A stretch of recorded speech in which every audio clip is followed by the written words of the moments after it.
बड़ी अंदर आशा पैदा करने वाली बात है। कह रहे कामादि नाम परवशो, जिसने अखंड वृंदावनवास का नियम ले लिया पर वो कामी पुरुष है। कामादि नाम परवशो, वो स्वावसो नहीं है, जितेंद्री नहीं है, वो अजितेंद्री है, कामी पुरुष है। दूसरा यशोर्थी, वो अपना नाम चाहता है, अपना यश चाहने वाला है। तीसरा त्यक्त सत्पथा, संतों के मार्ग का त्यागी है वो। अब रह क्या गया? विचार करो, कितनी बड़ी बात कह रहे हैं। निराशा नाम की चीज नहीं होनी चाहिए। ये बात सुनने के बाद इसी में हम मिल जाएंगे, हमारे लक्षण इसी में हम मिल जाएंगे। पहला वाला जो वर्णन हुआ श्लोक, वो तो सिद्ध पुरुषों का है। जो अपने लोग पंक्ति में है वो इसी में मिल जाएंगे। कामादि नाम परवशो, इंद्रियों का गुलाम, मन का गुलाम, काम का गुलाम। परवशो, काम के अधीन, इंद्रियों के अधीन, मन के अधीन। यशोर्थी, यश चाहने वाला, मेरा नाम हो जाए, मेरी कीर्ति हो जाए। और त्यक्त सत्पथा, सत मार्ग का त्याग करने वाला, संतों के द्वारा बताए हुए मार्ग में ना चलने वाला। कह रहे कि ययादपि तत्कृपा, यदि वृंदावन की कृपा हो गई और उसने निश्चय कर लिया कि मैं आजीवन वृंदावन वास करूंगा, तो कह रहे कथम वृंदावन सिद्धिम न, उसे कौन सी सिद्धि नहीं प्राप्त हो जाएगी? सब कुछ प्राप्त हो जाएगा। भाई ये बात पकड़ लो। ये थोड़ा बहुत कठिन बात है। क्या? आजीवन वृंदावन वास करना। ऐसी ऐसी परिस्थितियां लुभावनी आती है कि आप चलो बस, ऐसी ऐसी भयावनी परिस्थितियां आती, आपको अब तो चलना ही पड़ेगा। वृंदावन का नियम ऐसा कट्टर ले लो कि प्राण निकल जाए सो स्वीकार, लेकिन हम सशरीर जीवित वृंदावन से ब्रज के बाहर नहीं जाएंगे। तो चाहे वो कामी पुरुष हो, चाहे यशोर्थी पुरुष हो, सतमार्ग का त्यागी पुरुष हो, तो भी उसे भगवत प्राप्ति हो जाएगी। धाम वास मात्र से वृंदावन प्रभाव सुने अपनो ही गुण देत, जैसे बालक मलिन को मात गोद भर लेत। भगवत प्राप्ति बहुत दुर्लभ दिखाई देती, क्योंकि इंद्रियों को समेट पाना, मन को समेट पाना, रात दिन निरंतर भजन में लगे रहना, जब तक जीवित है कोई गलती ना होने पावे, तब भगवत प्राप्ति। धाम की कितनी महिमा है कि वो कामी पुरुष है, परवश है इंद्रियों के। यही बात ध्रुवदास जी ने भी लिखा है। यद्यपि भक्त अनन्य जो, यही बातें हृदय को बलवान बना देती है। यद्यपि भक्त अनन्य जो, विषय इंद्रियन बस होए, कर्मठ कोटि जितेंद्रियन तय समलह न कोय। जो श्यामा श्याम का अनन्य हो गया है, यद्यपि वह अभी विषयी है, जितेंद्रीय नहीं हुआ, तो भी करोड़ों जितेंद्रियों, करोड़ों कर्मकांडी उसकी समानता नहीं कर सकते, क्योंकि वो श्यामा श्याम का अनुरागी है, श्यामा श्याम का अनन्य है। शरणागति में सुग्रीव जी के प्रति जो भगवान का शरण्य का भाव दिखाया, वो बहुत पुष्ट करता है। सुग्रीव जी से हनुमान जी महाराज,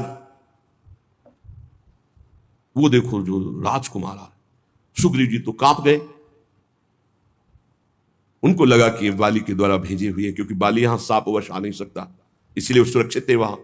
हनुमान जी से डर करके कहा कि अब तो प्राणों को कहां हम सुरक्षित रख पाएंगे, क्योंकि जहां भागेंगे वहां बाली पहुंच जाएगा। हम इसी पर्वत पर केवल सुरक्षित थे, ऋषि के साप से वो यहां आता। ये दो दिव्य राजकुमार हमें लगता है उसी के भेजे हुए, तुम जाओ देखो कौन है। हनुमान जी विप्र रूप में गए। सामने अरविंदाक्ष भगवान पर दृष्टि पड़ते ही साष्टांग दंडोत। आप कौन हैं स्वामी? नंगे पैर ऐसे कटीले कंकरीड़े जंगल में भ्रमण कर रहे हैं, आपके इस भ्रमण का हेतु क्या है? कहा मैं दशरथ नंदन राम और ये लखन, पिता की आज्ञा से हमें 14 वर्ष का वनवास मिला हुआ है। पर आप कौन हैं? विप्र देवता। आप ऐसे मृदु वचनों से और आपको देखने से लग रहा है कि आपका हृदय बड़ा महान है, क्योंकि आंखों में अश्रु आपके भरे हुए हैं। आप कौन हैं? तो बोले स्वामी मैं तो मंद बुद्धि भूल सकता हूं, लेकिन आप ऐसे पूछेंगे, मैं तो आपका सेवक हूं। कांधे पे प्रभु को बैठा ला, एक उम्र मंद मोह बस कुटिल हृदय अज्ञान, पुण्य प्रभु मोहि विसार्यो दीन बंधु भगवान। भगवान को सुग्रीव देखकर समझ गए कि ये अनुकूल है, प्रतिकूल नहीं, क्योंकि प्रतिकूल होते तो हनुमान जी ऐसे नहीं लाते। बहुत आनंदित थे हनुमान जी महाराज। परिचय सुग्रीव का श्री राम जी को, और राम जी का परिचय सुग्रीव को देते हैं। जब परिचय सुना और समस्या सुनी, तो भगवान ने कहा तुम चिंता मत करो, मान लो बाली मारा गया, मान लो, तुम निश्चिंत हो जाओ। वो अग्नि को साक्षी करके मित्रता की। हनुमान जी महाराज की कृपा से। सुग्रीव ने कहा प्रभु मान तो लेते हैं आपकी कृपा से, लेकिन बहुत बलवान बाली है। देखो ये दुंदुभि राक्षस की हड्डियां हैं, ये ताल के वृक्ष हैं, यदि एक बाण में इनको बेध दो तो मुझे विश्वास हो जाएगा बाली महाराज। भगवान का अमोघ बाण। अब बड़ी प्रसन्नता हुई। भगवान ने कहा जाओ ललकारो जाकर बाली को। खास बात जहां हमें पकड़नी हो, बात को समझना, आज तक राम जी का भजन नहीं किया सुग्रीव जी ने। हनुमान जी की कृपा से केवल मित्रता हुई। भगवान के वचन पर उसको दोबारा प्रश्न करना पड़ा कि इसको प्रमाणित करो तब मैं मानूं कि बाली को मार दोगे। वो भी भगवान ने प्रमाणित किया। भगवान ने कहा जाओ ललकारो जाके। ललकारा। बाली ने सोचा कि हमारे घूंसे के प्रहार से प्राण बचाकर भागने वाला किष्किंधा के द्वार पर ललकार रहा है। अपनी पत्नी तारा से कहा ऐसा कौन सा बल इसमें आ गया? बोले प्रभु मैंने सुना है कि सर्वलोक महेश्वर भगवान श्री राम से मिल गए हैं, अब आप इनसे वैर मत कीजिए। तो कहा अरे अगर भगवान है तो समदर्शी हो, मेरा और सुग्रीव का पक्ष विपक्ष क्यों मानेंगे? वो तो समदर्शी है, भगवान तो समदर्शी है। चल अब एक ही रूप के बाली और सुग्रीव, ऐसी पिटाई सुग्रीव की त्राहिमाम करके भागे, भगवान के समीप गए। भगवान से कहा प्रभु एक वृक्ष की ओट में थे। कहा प्रभु कहा था मेरा भाई नहीं एक काल है, नस नस तोड़ दी, वो आपने मारा क्यों नहीं? बोले समस्या थी कि वहां पहचाना ही नहीं जा रहा था कि सुग्रीव कौन और बाली कौन। क्यों भगवान ने पिटवाया? भगवान को पहचानने की जरूरत है। सर्वज्ञ है, सर्वलोक महेश्वर, सर्वत्र विराजमान, सर्वसत्ता, उनको कोई जानने में अभिमान कि देख लो आखिरी में तुम देख लो, फिर भी तुम में कोई बल नहीं है, मेरा ही बल महाबल है, तुम्हें कोई बल नहीं। कर प्रसाद सुग्रीव शरीरा। भगवान ने जीव इस शरीर स्पर्श किया, पीड़ा गई, नवीन बल जागृत हुआ और एक माला अपनी प्रसादी पहनाई। अब जाओ। फिर ललकारा, फिर आए भगवान ने एक बाण से। बाली का जो प्रश्न था प्रभु मैं बैरी सुग्रीव प्यारा, ये कारण कौन नाथ मुझे मारा? नाथ आप तो मेरे भी स्वामी हैं, मैंने आपका कब वैर किया, कब अहित किया, और इसने कब आपका भजन किया, कब आपका हित किया? आपने उसका पक्ष लेकर मुझे मार दिया। श्री भगवान ने कहा शरणागत का बैरी मेरा बैरी, शरणागत का मित्र मेरा मित्र। तू मेरे शरणागत को जानता है कि मेरी शरण में हो गया, फिर भी वैर करता है। अंत तो गत्वा अंत्येष्टि क्रिया करा के सुग्रीव को किष्किंधा नरेश पद पे 4 महीने प्रवर्षण पर्वत पर सरकार विराजमान ने, एक बार भी दंडवत करने नहीं। ये हमारी बात है, ये हमारी बात है। फिर भगवान लक्ष्मण जी को भेजा और सावधान करके फिर भगवान से जुड़ जाना। हमसे हो सकती भूल, हमसे कमी हो सकती है, हम अजितेंद्री हो सकते हैं, हम कामी हो सकते हैं, हमसे अपराध बन सकता है, लेकिन रहत न प्रभु चित चूक किए कि करत सुरत 100 बार ही। इसको मैंने स्वीकार किया है, ये मेरी शरण में है। वो केवल अपने स्वार्थ की वह शरण, तो भी भगवान उसे अपना शरणागत मानते। ऐसा स्वभाव उमा राम स्वभाव जय जाना, ताई भजन तज भावनाना। प्रभु का समर्थ नाम, समर्थ धाम, समर्थ लीला, समर्थ रूप ध्यान, किसी एक में हमारी आसक्ति हो जाए। श्रीपाद कह रहे हैं कि यदि वो कामी पुरुष है, पराधीन इंद्रियों के मन के है, वो यश चाहता है, वो सतपथ त्यागी है, लेकिन उसने श्रीधाम वृंदावन के वास का अनन्य अखंड नियम ले लिया, अब उसको कौन सी सिद्धि नहीं प्राप्त हो जाएगी? सब कुछ प्राप्त हो जाएगा। ध्रुवदास जी कहते हैं वो जितेंद्रीय है, विषयी है, लेकिन श्यामा श्याम का अनन्य हो गया है, तो करोड़ों जितेंद्रियों कर्मकांडी उसकी समानता नहीं कर सकते। विशुद्ध सत्व परमे श्रीमद वृंदावन त्वयि कृतानंतापराधस्य त्वमेव शरणं मम, त्वमेव शरणं मम। हे प्रिया प्रीतम, मैं तुम्हारा हूं, बस। तवास्मीति तवास्मीति वदंतमपि, मैं आपका हूं। श्यामा श्याम, मैं कैसा हूं ये आप जानते हैं। मैं कोई अपनी पात्रता, गुण, तपस्या, साधना के कारण दावा पेश नहीं कर रहा कि आप हमारे हो, नहीं। तवास्मीति, मैं आपका हूं। आपके तो हजारों लाखों करोड़ों अरबों भक्त हैं, पर नाथ मेरे लिए आप ही हो, मेरे आप ही साधन हो और आप ही साध्य हो। तवास्मीति वदंतमपि मामृषा, और खास बात, ये भी मैं झूठ बोल रहा हूं क्योंकि तवास्मीति मैंने बहुतों से बोला है, मैं आपका हूं, मैं आपका हूं, मैं आपका हूं, बहुत से बोल चुका हूं, यह भी सत्य नहीं है। बहुत सुंदर बात। देखो कैसी प्रभु की महिमा है, अगर वो स्वीकार ना करे तो हम झूठों का काम ही नरक में पूरा हो। विशुद्ध सत्व परमे वृंदावन त्वयि, ये विशुद्ध सत्व में वृंदावन है, अनंत अपार महिमा है। लेकिन इसमें जो करुणा समुद्र विराजमान लाडली लाल है, एक बार कोई हृदय से कह दे, झूठा ही सही, तवास्मीति, मैं आपका हूं, बहुत बड़ी बात, बहुत बड़ी बात। हृदय से तवास्मीति वदंतमपि परमामृषा, सच्ची कहता हूं प्रभु, ये बात पूरे संपूर्ण हृदय से मैं नहीं कह रहा हूं। कहीं ना कहीं कोई विषय राग, कोई व्यक्ति राग, कोई और होगा, झूठा भी हो सकता है, पर मैं ये कह रहा हूं कि आपके सिवा मेरा कोई नहीं। तो महापतित मप्यात्म कारुण्याद आत्मसात, ओहो, महाकरुणा में श्री प्रिया प्रीतम उसे आत्मसात कर लेते हैं, अपने में मिला लेते हैं, अपना रूप दे देते हैं। किशोरी मात्मानम, अपना रूप सहचरी वपु। श्री लाल प्रिया की इच्छा ही सहचरी है, लाल प्रिया का मन ही सहचरी है, लाल प्रिया की संधनी शक्ति ही सहचरी है। ऐसे एक बार जो हृदय से बोल दे मैं आपका हूं, तो ये कभी छोड़ते नहीं हैं। और महापति तो हो, नीच हो, तो कह रहे हैं करुणया दात्मसात, करुणा करके उसे अपना स्वरूप प्रदान कर देते हैं। ऐसा हमारे प्यारे जू का स्वभाव, ऐसा महामहिम करुणा में वृंदावन। अब हमको चूकना नहीं चाहिए, बहुत बढ़िया अवसर मिल गया है। शरीर के ढांचे का कुछ पता नहीं है कि ये कब कैसे गिर कर नष्ट हो जाए, कब कौन सा रूप ले ले मृत्यु और हमारे शरीर को नष्ट कर दे। हम बड़ी कामना से बड़े सुंदर सुंदर मनोरथ करते हैं, मकान बनाते हैं, रुपया पैसा जमा करते हैं, खूब खाएंगे, मौज से रहेंगे, और पता नहीं उसमें प्रवेश हो कि ना हो, पता नहीं उसमें कितने दिन रह पाए, क्योंकि इस ढांचे का कोई भरोसा नहीं है, ये कभी भी गिर सकता है। प्रतिक्षण मृत्यु कहीं और दूर नहीं, आपके सिर पर सवार है। ये दिमाग में बैठा लिए, मृत्यु को कहीं दूर से सवारी से नहीं आना, वो आपके सिर पर सवार है। सर्वतो भावेन तैयार रहो मृत्यु के लिए, सर्वतो भावेन तैयार रहो मृत्यु के लिए।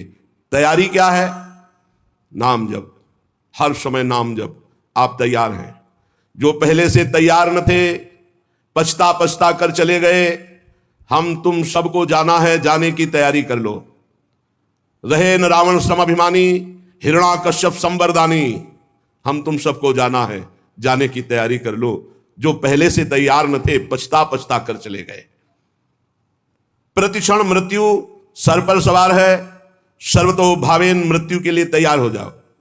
मृत्यु जीवन का अंत करेगी ही तुम्हारे, जीव का नहीं, जीव का नहीं, जीवन का।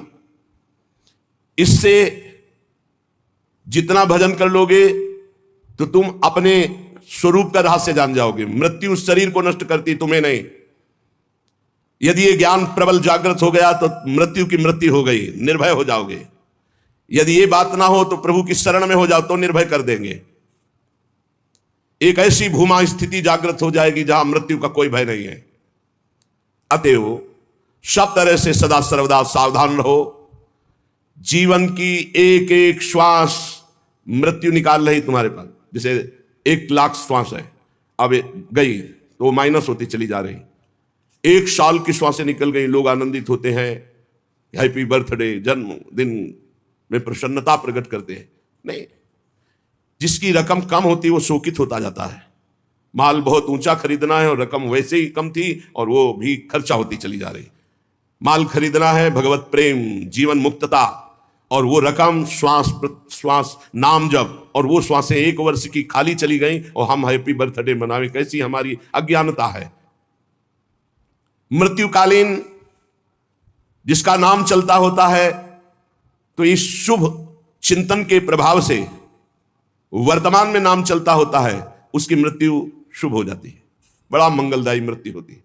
भगवान का नाम जपते जपते शरीर छोड़, ये सबसे बड़ी बात। या तो ब्राह्मी स्थिति, ब्रह्माकार वृत्ति, और या भगवान का नाम जप करते हुए, 2 में ही भगवत प्राप्ति। इससे मृत्यु को सदा पहचानो कि मेरे सिर पर सवार कभी भी हो सकती घटना प्रतिघटना, कभी कुछ भी हो सकता है। शरीर पता नहीं रहे कि ना रहे, इसलिए राधा राधा राधा राधा। भगवत स्मृति प्रतिपल यदि है तो घबराहट नहीं होगी, भय नहीं होगा, बड़े आराम से शरीर छूटेगा। शरीर तो छूटना ही है और बड़े आराम की व्यवस्था में पहुंच जाओगे जहां श्यामा श्याम परमानंद बरस रहा है। इस क्षणभंगुर शरीर में भजन ही सार्थक है। जितना भजन कर लोगे उतना ही सार्थक जीवन जाएगा। पर कामनाओं के कारण भजन नहीं हो पाता। जिसने समय रूपी संपत्ति पर महत्ता दे दी वो महान बन गया। ये कामनाएं हमारे समय को भगवान से विमुख करके नष्ट कर रही है। अरे भाई, कल्प दो कल्प वाला शरीर तो है नहीं, 100 वर्ष। और आजकल का जो खान पान और रहनी है, आजकल के जो आचरण है, वो अकाले मृत्यु में पहुंचा देते हैं। 70-80 तक तो पहुंचना मुश्किल हो रहा है। अब इतने रोग चल गए हैं, नौजवान हैं, high blood pressure, low blood pressure, 500 sugar, ये वो, मतलब मृत्यु बिल्कुल पूरी व्यवस्था की है। ये कामनाएं हमको भगवान से विमुख किए हुए हैं। ये कामनाएं हैं तो बड़ी तुच्छ, पर हमको बड़ी महान समझ में आ रही हैं, बड़ी उत्तम समझ में आ रही। अगर उत्तम और महान न समझ में आती तो कामना छोड़कर भजन करते। कर्तव्य का पालन करो, कामना की जरूरत नहीं। कर्तव्य पालन करते हुए फल में समान भाव रखो। सुख दुख समय कृत्वा लाभा लाभ हो जया जय हो, जय हो या पराजय, लाभ हो या हानि, सुख हो या दुख, अपने कर्तव्य कर्मण्ये वाधिकारस्ते मां फलेषु कदाचन। फल की इच्छा, फल में ही कामना, फल में ही दुर्गति, फल में ही बंध जाना, फल में ही भजन विमुख हो जाना है। भक्ति की कमी, कामना की वृद्धि, यही हमें भजन से विमुख किए हुए है। हम प्रभु को छोड़ करके अगर हमारी कामना भी हो तो किसी और की तरफ ना हो। जग जाची को न जाची जो जिय जाची जान की जान ही रे। आहा, जग जाची को न जाची जो जिय जाची जान की जान ही रे। जेहि जाचत जाचकता जरि जाई, जो जारति जोर जहां नहीं रे। गोस्वामी तुलसीदास जी ने कह रहे हैं, ये पद केवल सुनने गाने का नहीं, इसे जीवन में उतारने का। अगर तुम्हें कुछ चाहिए तो जग जाची को ना, किसी से मत मांगो। इस संसार में किसी से, ये बात पकड़ लो, बात पकड़ लो। जग जाची को ना, मेरी बात मान लो। कोई तुम्हारी बात पूरी नहीं कर सकता किसी से संसार में, कभी किसी से मत मांगना। जाची जो, अगर मांगना ही है तो हृदय से जाची जान की जान ही रे। भगवान श्री हरि से मांगो। क्या होगा? जेहि जाचत जाचकता जरि जाई, मांगना मिट जाएगा। जेहि जाचत जाचकता जरि जाई, जो जारत जोर जहां नहीं रे। मांगो तो केवल प्रभु से मांगो, जिससे मंगतापन मिट जाएगा। वो ऐसे दाता है, दे देंगे ना, जन्म जन्म की मांग पूरी हो जाएगी। जिसके जानने के बाद कुछ जानना बाकी नहीं रहता, जिसके पाने के बाद कुछ पाना बाकी नहीं रहता। इसलिए किसी से मत मांगो, किसी से मत कामना करो, केवल प्रभु से करो, इंतजार करो। उनकी बाट जो हो किसी और की तरफ मत देख लेना। जो सकाम भाव रखते हैं, मांगते हैं, तो केवल प्रभु से मांगो, अन्य से नहीं। ये तुम नियम ले लो कि हमारा आराध्य देव ही हमारी पूर्ति करेगा, हम दूसरे से कभी नहीं। श्यामा श्याम ही बहुत महान है। हम कैसे तुम्हें क्या क्या बतावें तुम्हें। उनकी कृपा, केवल उनकी कृपा, केवल उनकी कृपा का आश्रय। कभी अन्य का आश्रय ले लेंगे तो आपकी भक्ति बाधित हो जाएगी, आपका जीवन समस्या में पड़ जाएगा और आपको परेशानी ही परेशानी हो जाएगी। केवल प्रभु का आश्रय। सकामता है, माना भी आप निष्काम नहीं हुए तो प्रभु पर निर्भर हो जाओ, वही पूर्ण करेंगे। वो कामना भी पूर्ण कर देंगे और आपका कल्याण भी कर देंगे। ऐसा स्वभाव है हमारे स्वामी का। पत्नी के लिए आराधना भगवान श्री हरि की कर रहे हैं तो पत्नी भी मिली, तो आदि सम्राट महाराज मनु की पुत्री महान देवी देवहूति जी, और भगवान अपनी तरफ से बोले कि मैं पुत्र बन करके आऊंगा, और कपिल भगवान के रूप में आके सांख्य शास्त्र का उपदेश करके कर्दम जी को परम पद में आरूढ़ किया। अगर भगवान से मांगा जाए तो विषय भी दे देते और साथ में अपने आप को भी दे देते कि अब तुम हमसे मांगे हो तो अब ऐसी तुम्हारे अंदर ज्ञान वृत्ति जागृत करेंगे कि अब तुम्हारा मांगना मिट जाए, जाचकता जरी जाए। जो आज तक कोई सफल हुआ है मानो, वो केवल भागवतिक शक्ति से, दिव्य शक्ति से सफल हुआ है। किसी को अगर सफलता लौकिक पारलौकिक वास्तविक सफलता, सफलता का मतलब रुपया पैसा बढ़ जाना, लोग संपत्ति यश मान कीर्ति नहीं, काम क्रोध लोभ मोह मद मत्सर, इन पर विजय प्राप्त करना सफलता है। और तुम लाखों उपाय कर लो, इन पर विजय प्राप्त नहीं कर सकते। इन पर जो सफलता प्राप्त करना है वो केवल भगवान की शक्ति से होता है। भगवान के एक संकल्प मात्र से अनंत ब्रह्मांड प्रकट हो गए। वो भगवान तुम्हारे लिए क्या नहीं कर सकते। तुम अन्य आश्रय अन्य कामना ना करो, केवल भगवान का आश्रय लेकर भगवान से भगवान की कामना करो, निहाल हो जाओगे। अगर द्रौपदी जी अन्य आश्रय न लेकर के पहले ही भगवान को आर्तभाव से पुकार देती तो समस्या इतनी नहीं बढ़ पाती।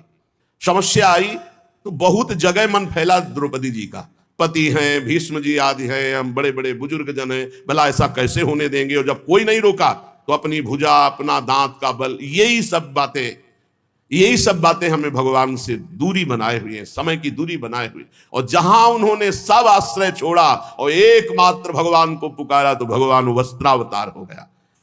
ये केवल कथा सुनाने और पढ़ने की विषय, सुनने का पढ़ने का विषय नहीं, ये जीवन में उतारने का है कि चाहे विपत्ति हो चाहे कामना हो, कैसी भी परिस्थिति, सीधा श्री भगवान से आर्त भाव से